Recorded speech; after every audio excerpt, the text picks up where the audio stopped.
So as we wrap up 2023, I wanted to go to my fiance and ask her what she thought were some of the sexiest men's fragrances that you could have possibly purchased this year. And I don't necessarily mean new releases. You know, I've already done a few videos talking about the new 2023 releases, which were some of the best ones, and, you know, all of that sort of stuff. So I'm not talking about brand new things. I'm just talking about in general, based upon what is currently out there on the market. What were some of your best options you could have bought? People always say, you know, why should I listen to a guy talk about this? And so you're not going to today. I mean, I'm going to be relaying the message to you, but these were not my selections. I actually wasn't even home when I had her go through my collection and do this. So there was zero outside influence. I texted her saying, hey, could you do this video for me? She said, sure. And she came down here. She looked through my entire collection. She even got out all the bottles and set them right here for me. So all I had to do was jump in here and hit record. I didn't even have to get these down. So that's pretty cool. You're going to get to see what bottles she chose in terms of the bottle sizes and the styles, because I have a bunch of different types of bottles of the same scents a lot of the times. So yeah, in her opinion, these are some of the best fragrances that you can buy if you just want to smell good to people around you. These are some of her favorites, and some of these actually might surprise you because she tends to kind of lean towards some things that she always likes, but it looks like she went through and found some not so usual suspects. I'll link these up down below so you can buy these at discounters if you would like. And also, if you're on the lookout for anything rare, discontinued, or hard to find, you know, Armani Code Absolute and any other rare scent you could think of, that stuff will be popping up on my mailing list and texting list all the time if you want to sign up down below.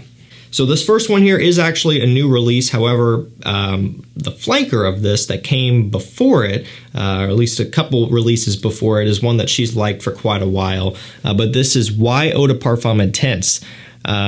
Because of the fact that I wore this so much this past year, you know, after it was released, I think it kind of started to really grow on her a lot as well.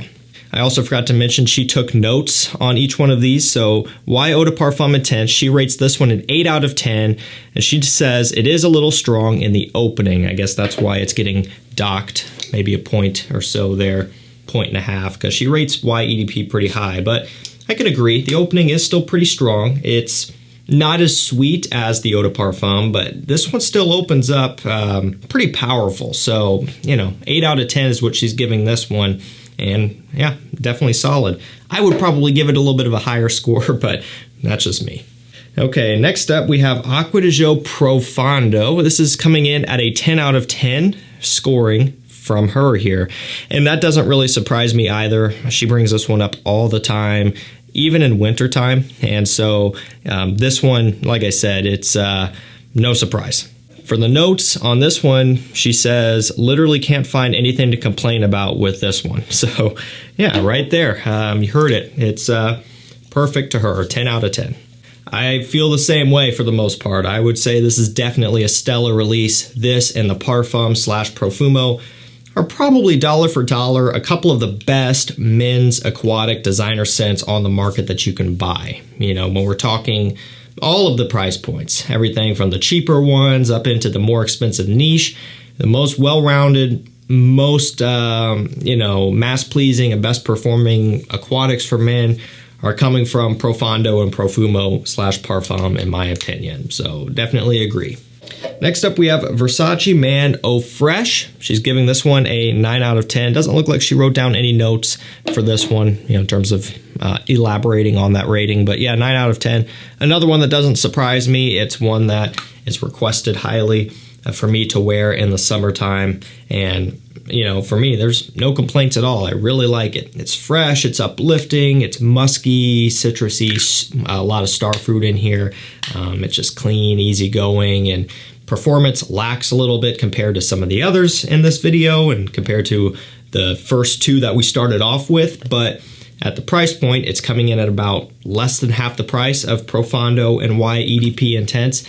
And so when you look at it that way, you can't beat it up on performance too bad. You're looking at $40 to $45 for this one. That's not really unreasonable, Sure, we would love for it to perform a bit better, but it's not going to happen, so it is what it is. Also, did you know that you have the chance to win 10 new fragrances and or $500 in cash? If you hit the first link down below, you will see how to get entered to win that. There's going to be 2 drawings. The first will be for that fragrance bundle, which includes things like Dior and Parfums, Stronger With You Absolutely, the One Royal Night, Sauvage Elixir, and so on. And the second drawing will be for that $500 cash prize. Again, hit the first link down below, find out how to get entered. We'll see you in there. Best of luck, and we'll get back to this video. Next up, we have Versace House. It's looking like she gave this one an 8 out of 10. And she said, it has a bubblegummy smell in the opening that isn't my favorite. So yeah, this is another very common complaint or, you know, observation, depending on how you want to look at it. In this case here, it's more of a complaint. Some people like that bubblegummy opening smell. I don't mind it, but it's another one where it can be a bit too strong and extreme. And that's kind of the trend you'll see here. She doesn't like scents that are overpowering and too strong.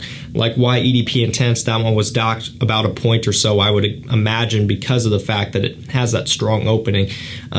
Generally, she leans towards the fresher scents and lighter summer scents because oftentimes they're not too overpowering, although sometimes they can be. So it just goes to show, sometimes it isn't always about beast mode, you know, assault your nose, crazy strong scents. You know, sometimes it's going to be preferred to have something a bit lighter, but it just completely depends from person to person. I love House. It's one of my favorite summertime scents, and, you know, for the price point, I would say it's definitely a must-have. Next up, we have Bleu de Chanel Eau de Parfum coming in at 9 out of 10. She says it smells like a young gentleman, and I have to agree. Definitely has a very classy, mature smell to it. And when it comes to just talking about all of the blue fragrances in general, which are focusing on the amber, ambroxan, and kind of has a citrus deal going on, just like this, this is by far the most mature and elegant. And I would also take it a step further and say that, you know, any guy could wear this. It does have probably a little bit more of a youthful smell to it, although in the grand scheme of things, if you like how it smells, you can wear it no problem. And I would say that's something that this one has that Sauvage EDT doesn't. Sauvage EDT is almost, you know, solely catered to the younger audience. Again, anybody could wear it, but it gets the attention of the younger guys the most. I would say Bleu de Chanel kind of appeals to a wider audience overall. And so ultimately that's good for you as the wearer because, you know, it's a numbers game. The more people that smell this on you, the more likely that they're just going to really like how it smells, regardless of age or anything like that. Next up, we have Parfums de Marley Greenley. So let's see, she gave this one an 8 out of 10. Smells a little too green in the opening. Smells like a literal broccoli. So I've never heard this before, and now I have to kind of see for myself. It's very green. Whether I actually get a broccoli accord or not, I don't know about that, but a lot of apple, a lot of oak moss, some other citrus going on in here, some musk, that sort of thing.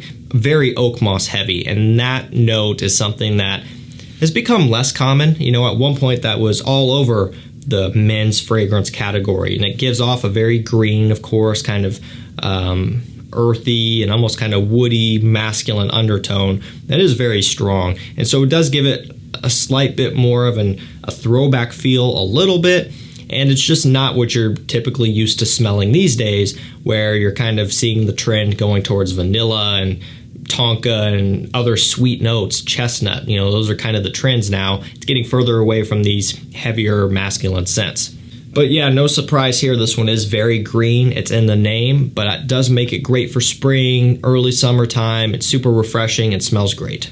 Next up, we have Dolce & Gabbana Light Blue Summer Vibes. So I do believe this one to be another new release as of this year. This one's coming in at 9 out of 10. Smells good, but the atomizer sucks. So again, this is another one where I don't know if I ever noticed that before. Yeah, it's definitely not as good as some of the others, but it's your standard light blue atomizer. This one does smell great. I have to give them credit, and I've said this before a ton of times, but they were really running the light blue line into the ground before Forever and Italian Love, but it was Forever that kind of brought it back to life. It got to the point where I wasn't looking forward to new light blue releases anymore, and I am someone that looks forward to almost every new release, even if it's from brands like Paco Rabanne or, Jean Paul Gaultier, the Le Male line, the 1 Million line, the Invictus line. I'm almost always looking forward to new releases. And so when I say that I wasn't looking forward to new light blues anymore, that's how you know something's up. That's pretty bad because I love all of the new stuff. But they fixed it. They redeemed themselves at the right time. I think if they would have gone a couple more that were horrible, I think it would have been detrimental to kind of their future going forward. And this one is also kind of holding its own, and so I have to give them credit. Okay, next up we have Creed Aventus. So this one's a 9.5 out of 10. It's a classic, she says. What Dallas wore on our first date. It's nostalgic, and so can't argue with that. That's kind of what it comes down to, guys. Personal preference and scent memories. And I like that she chose my 75 ml bottle. This is a 16K11 batch. You're not going to have any chance of seeing that probably, but take my word for it. 16K11 for all of you Aventus batch connoisseurs out there. I like my older bottles for sure. This smells great. And 9.5 out of 10, very fair. We both love this stuff. Every time I or we go out, I'm almost always wearing Aventus. It's just something I like to wear a lot. And at this point, there are so many clones that's a very viable option if you don't want to spend the money on Aventus itself. There are so many options that you can choose from that's going to do the same thing for you. And so don't get caught up in that price point. If you're not in the position to buy this right now, then don't do it.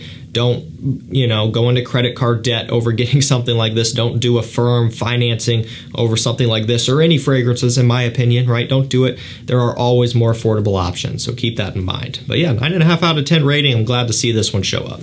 This next one here, second to last, very surprising. This is how I know that she went through my entire collection and did a great job. It's John Varvatos Artisan Blue. So I've talked about this one here and there, but not a ton. And yeah, it was cool to see this one show up because the Artisan line in general is really good.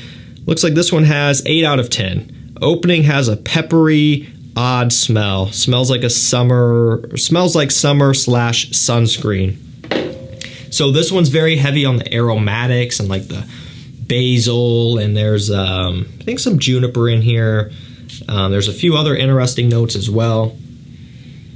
And definitely agree. It kind of has a sunscreen, kind of summer tropical smell and mood to it. And this is another thing that I've said before, so it's nothing new here. It's not a new thought. But I do think this should have been called Artisan Green because it's much more green than blue. Blue, in this day and age, I think is going to be a bit of a barrier because a lot of people are going to see this and think it's a blue scent and probably not buy it. Or maybe they would buy it and then be disappointed when it's not your traditional blue scent. So a little bit of a miss there.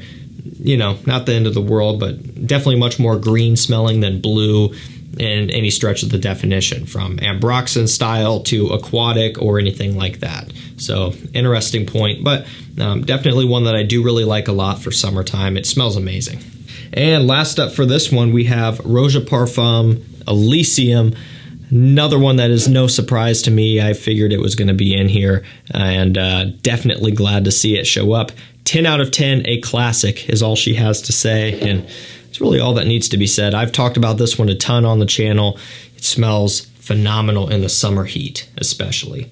It's one of my favorite times to wear it because it really lights up, gets super bright, sparkly, effervescent. It smells amazing. Also, the vetiver in here is quite forward, and so I think that's something that throws people off sometimes. It's not I don't know, it's not marketed as a vetiver scent, but it is prominent. And it's not quite prominent to the level of Roja Parfum's vetiver, for example. They have their own standalone vetiver, or like a Tom Ford Grey vetiver or Guerlain vetiver or anything like that. But it is prominent, and it's something you might not expect. But it does give it a classy, refined, kind of masculine, versatile smell. This is the Parfum Cologne. It's going to be the more affordable entry-level option. If you're someone who generally struggles with performance, you're just someone who just doesn't have the best luck with performance, then maybe go straight for the Parfum. It's going to cost more money, but it's going to give you better results. If you're someone that just generally gets good performance across the board, like nothing does horrendous on you, everything just is pretty standard, average, or above average, then the Parfum cologne will probably suit you just fine.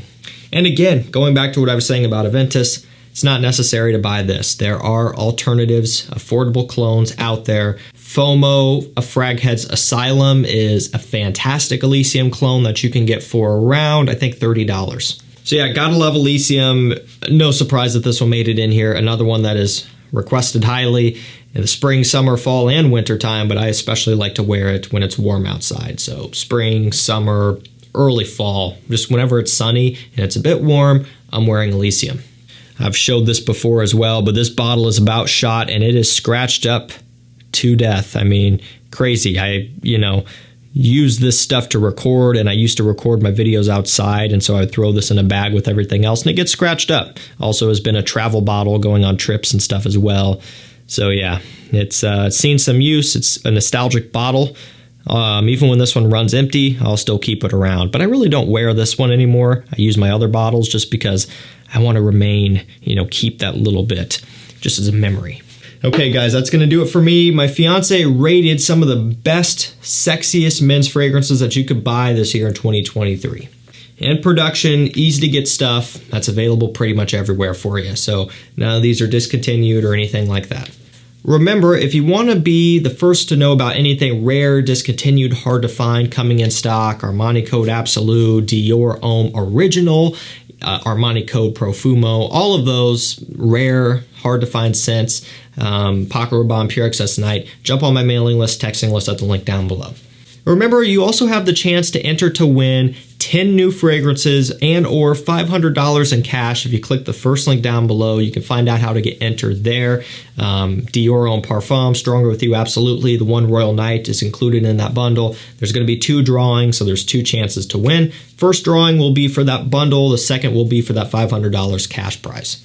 Like I've said before, my goal is to really build those up to where I'm able to give away 15, 20 cents or something valued at a couple, $2,000, $3,000, and then still do a second prize for a pretty large lump sum of cash as well. It's going to take a while to build that up, but I hope you guys stay along for the ride. I think it'd be really cool to kind of provide that opportunity for people, whether you're starting out or just trying to add to your collection. I think that's pretty neat. Thank you guys so much for watching. Stay safe, stay healthy. We'll see you tomorrow with another one. Take care.